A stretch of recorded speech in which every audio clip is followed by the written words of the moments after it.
As the global demand for quality housing grows, Japan faces a unique challenge.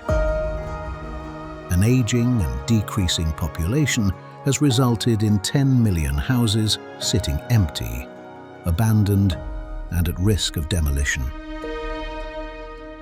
One such treasure is the Chiba Waterfall house, nestled in the Yoro Valley, beside the stunning Awamata Waterfall.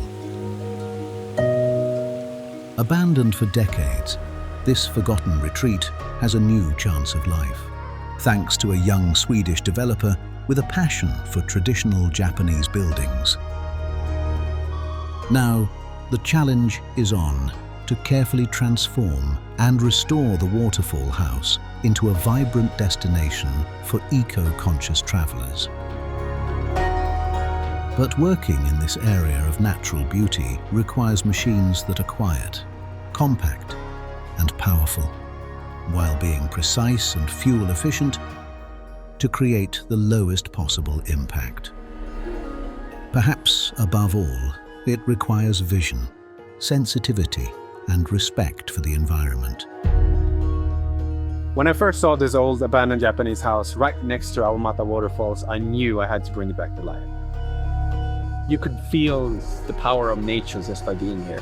The flowing water in the gardens, and then you have this huge waterfall greeting you. That power of nature really hit me. With the fusion of Japanese and Scandinavian design, I wanted to create something simple and beautiful to match the surrounding of the house. For me, building a future for these old forgotten homes isn't about building accommodations. It's about preserving history and culture and bringing it to the future. It's a diverse world, but one thing unites us. We are all building something.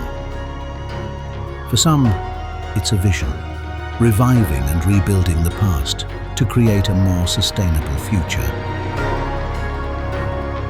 Whatever you're building, we are building with you.